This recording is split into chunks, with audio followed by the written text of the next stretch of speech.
Hello students, हम chapter पढ़ रहे हैं इलेक्ट्रोकेमिस्ट्री।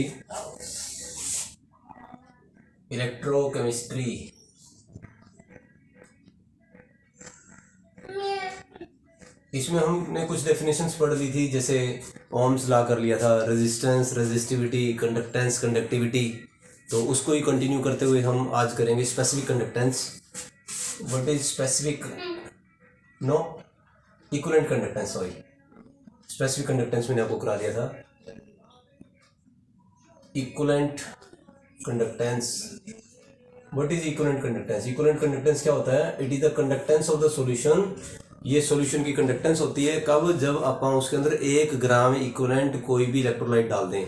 अगर आप 1 ग्राम इक्विवेलेंट इलेक्ट्रोलाइट डाल के कोई सॉल्यूशन तैयार करते हैं और उसकी कंडक्टेंस नापते हैं, तो उस कंडक्टेंस को क्या बोलते हैं? Equivalent conductance.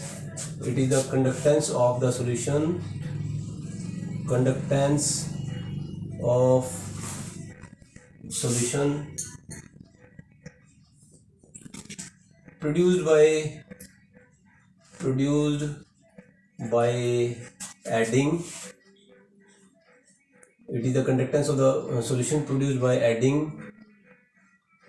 1 gram equivalent of any electrolyte. कोई भी इलेक्ट्रोलाइट डाल दें 1 ग्राम इक्विवेलेंट, तो उससे जो इलेक्ट्रोलाइट डालने से जो कंडक्टेंस बनेगी उसको क्या बोलते हैं? Equivalent conductance. 1 gram equivalent electrolyte को पानी में डिसॉल्व कर दिया, उसके बाद उसकी कंडक्टेंस नाप ली, उस कंडक्टेंस को क्या बोलेंगे? Equivalent conductance. क्या फार्मूला इक्विवेलेंट कंडक्टेंस का? ये डेल्टा बोलते हैं इसको, डेल्टा इक्विवेलेंट। नीचे पैर में उसके इक्विवेलेंट लिख दो। इक्विवेलेंट कंडक्टेंस इक्वल टू किसके बराबर है बच्चों? ये kappa into 1000 divided by C. Kappa क्या होती है? आपको पता है कैप्पा कंडक्टिविटी। कैप्पा क्या होती है? कंडक्टिविटी। और ये क्या है? कंसंट्रेशन इन ग्राम इक्विवेलेंट पर litre. It is the concentration of the solution in gram equivalent पर लीटर। अगर पर ml करेंगे तो ये 1000 से मल्टीप्लाई कर देंगे। ml को cc भी बोलते हैं, ठीक है ना? तो दिस इज cc। यहाँ पे क्या लिखते हैं? cc। कितना भी cc हो सकता है ये। तो 1000 से मल्टीप्लाई करते हैं और cc है, तो इसका यूनिट कैसे लिखेंगे? Kappa into 1000 divided bye c। Kappa conductance, conductivity. c the concentration in gram equivalent पर लीटर और ग्राम इक्विवेलेंट पर ml। तो इसकी यूनिट्स कैसे लिखेंगे?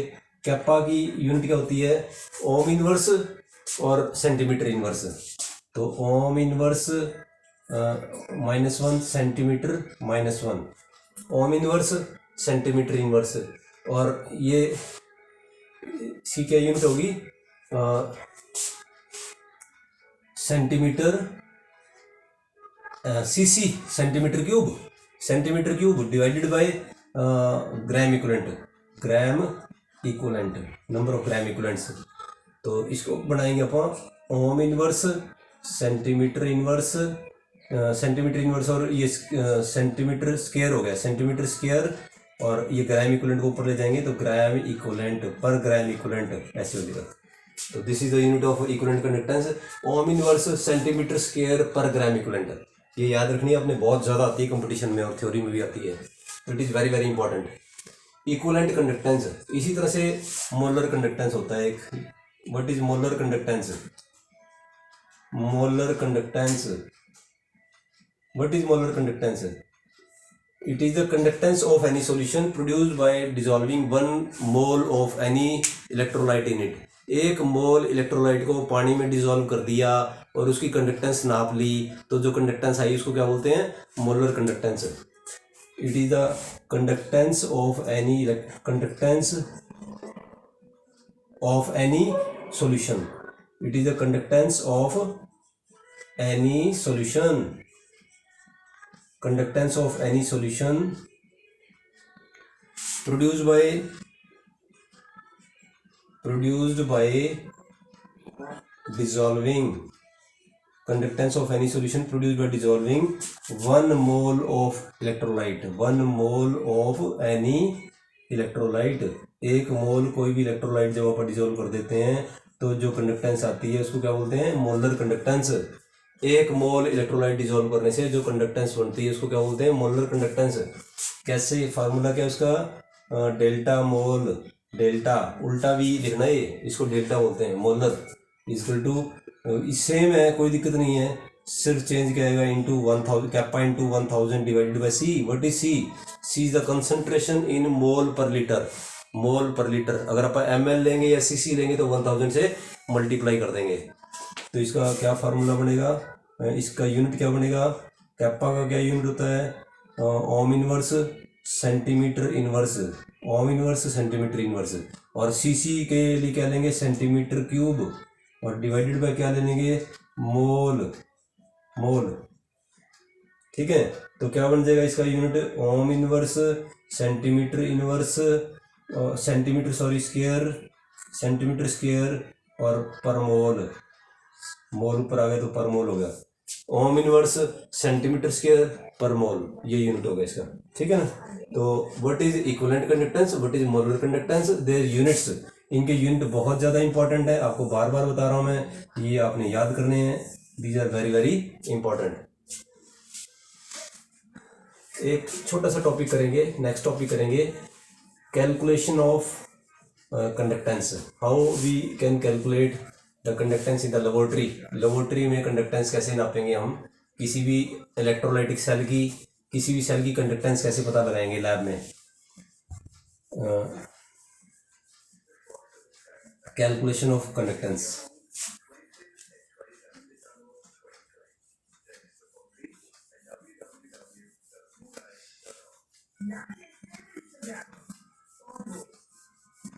छोटा सा टॉपिक है, इजी सा, फिजिक्स में भी आता है, आपने कर रखा होगा फिजिक्स में, आपकी रिवीजन हो जाएगी। Calculation of conductance, calculation of conductance, कैसे नापेंगे कंडक्टेंस को, कंडक्टेंस को कैसे नापेंगे, कैलकुलेशन ऑफ कंडक्टेंस, किसी भी सेल की कंडक्टेंस को कैसे नापेंगे। कंडक्टेंस को नापने के लिए एक तरीका है जिसको क्या बोलते हैं, Wheatstone bridge method, Wheatstone bridge method, Wheatstone bridge method, हम एक मेथड से नापते हैं इसको, इस मेथड का क्या नाम है, व्हीटस्टोन ब्रिज मेथड। मैं डायग्राम बना के और आपको समझा दूंगा, इसकी डिटेल ज़्यादा लिखने की जरूरत नहीं है, लेक्चर लंबा हो जाता है वीडियो। तो ये देखो, हमने कुछ रेजिस्टेंस लगा रखे हैं, दिस इज वन रेजिस्टेंस, ये एक रेजिस्टेंस है, ये दूसरा रेजिस्टेंस है, ठीक है, ये तीसरा रेजिस्टेंस है, ये इसका नाम क्या है R3, इस रेजिस्टेंस का नाम क्या है R3, इसका नाम है R1, इसका नाम है R2, ये रेजिस्टेंस है। और हमने ये दो R4 की जगह हमने एक सेल लगा रखा है, R4 की जगह हमने एक सेल लगा रखा है, जिस सेल के अंदर ये इलेक्ट्रोड्स हैं, this are coated with platinum, platinum की कोटिंग है, प्लेटिनम के फाइन ग्रेन्यूल्स हैं, इसके अंदर इलेक्ट्रोलाइट का सॉल्यूशन ले रखा है। 1 मोलर स्टैंडर्ड कंडीशंस में मोलर कंडक्टेंस अगर निकालनी तो 1 मोलर ले लेंगे, इक्विवेलेंट कंडक्टेंस निकालनी तो 1 ग्राम इक्विवेलेंट ले लेंगे। And this is enclosed in the thermostat, इसको थर्मोस्टैट में रख रखा है in order to control the temperature, temperature को भी कंट्रोल करना है अपने को, टेम्परेचर को भी फिक्स करना है, स्टैंडर्ड लेना है, टेम्परेचर भी स्टैंडर्ड ले लिया, कंसंट्रेशन भी स्टैंडर्ड ले ली, ठीक है ना। और R4 की जगह लगा दिया इसको। एंड यहाँ पर एक होता है नल पॉइंट डिटेक्टर बोलते हैं इसको, ये ऐसे है, इसको नल पॉइंट डिटेक्टर, इसमें जीरो लेके आना है अपने को। इन रेजिस्टेंसेस को मैं इस तरह से चेंज करूँगा कि यहाँ पे क्या आ जाए, zero, null point detector, null point detector, zero point detect करने वाला डिटेक्टर, जीरो पॉइंट डिटेक्ट करने वाला। और ये it is connected to the circuit, ये एक सर्किट से जुड़ा हुआ है जिसमें एक AC का सोर्स है, this is source of AC, alternating current का सोर्स है, यहाँ से करंट आएगा। रेजिस्टेंसेस को आप वेरी करेंगे, 3 रेजिस्टेंस लगा के इनको आप कम ज़्यादा करेंगे, कम ज़्यादा करके यहाँ पे जीरो पॉइंट लेंगे। जैसे यहाँ पे जीरो आएगा तो एक फार्मूला लग जाता है कि R4 by R3 is equal to R2 by R1, ये फार्मूला लग जाता है, ठीक है। दिस इज व्हीटस्टोन ब्रिज, इसको क्या बोलते हैं, व्हीटस्टोन ब्रिज, व्हीटस्टोन ब्रिज। ठीक है, किस काम आता है ये? अगर अपने को 3 रेजिस्टेंस पता हो तो चौथा रेजिस्टेंस पता लगाने काम में आता है। If we know 3 resistances we can calculate the 4th resistance by using this Wheatstone bridge. तो हमें 3 रेजिस्टेंस तो पता है क्योंकि हमने लगाए हैं R1 R2 R3 तो हमें पता है। तो हमने क्या पता लगाना है? R4, इस सेल का रेजिस्टेंस पता लगाना है। तो जैसे ही अपन नल पॉइंट लेके आएंगे तो ये फार्मूला अप्लाई किया जाता है। तो R4 हम निकाल सकते हैं। R4 will become equal to R2 by R1 into R3। इस तरह से निकाला जा सकता है R4। We can calculate the R4। हम R4 निकाल सकते हैं जो कि रेजिस्टेंस क्या है? R4 is the resistance of our cell. Resistance of our cell, हमारे जो सेल है ना उसका रेजिस्टेंस है, R4 बोलते हैं उसको। R4 is the resistance of our cell. एक बार अपने को R4 पता लग गया, once we know the R4, एक बार हमें R4 पता लग गया तो हम उसका कंडक्टेंस भी निकाल सकते हैं। हमें फार्मूला पता है कंडक्टेंस का, ठीक है ना। Once we know the R4 we can easily calculate the conductance. R4 हमें पता लग गया, इस सेल का रेजिस्टेंस पता लग गया तो हम इसकी कंडक्टेंस भी निकाल सकते हैं, ठीक है। और इसके अंदर एक सेल कांस्टेंट होता है, उसको अपन स्टडी करने के लिए cell constant, what is cell constant, कई बार एग्जाम में आ जाता है। What is cell constant? Cell constant को स्टडी करने के लिए हम एक इक्वेशन लिखेंगे कैप्पा की। We know that kappa, specific resistance भी निकाल सकते हैं अपन इससे। रेजिस्टेंस पता लग गया तो सभी चीज़ें निकाली जाती हैं। Kappa is equal to, what is kappa? Kappa is equal to 1 by rho. What is kappa? Kappa is equal to 1 by rho. What is rho? What is rho? We know that rho is equal to R A by L। Rho is equal to R A by L, आपको याद होगा पिछले lecture में मैंने कराया था। तो इसकी वैल्यू पुट करेंगे। Putting the value, kappa becomes equal to 1 by R, because rho की वैल्यू रख रहा हूँ मैं, 1 बाय R, ठीक है। और क्या हो जाएगा ये? L बाय A हो जाएगा, L by A। Kappa is equal to 1 by R, L by A। तो what is 1 by R? Kappa is equal to C। Kappa is equal to C। 1 by R क्या होता है? Conductance. और L by A, what is L by A?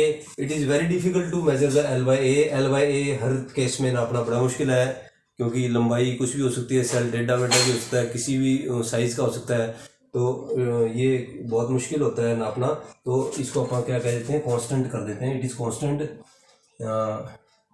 तो इसको cell constant बोलते हैं। This is called cell constant. तो into cell constant, cell constant. तो हमारे पास एक इक्वेशन बन गई कि kappa is equal to C into cell constant. तो अगर अपने को सेल कांस्टेंट निकालना है तो कैसे निकाल सकते हैं अपन?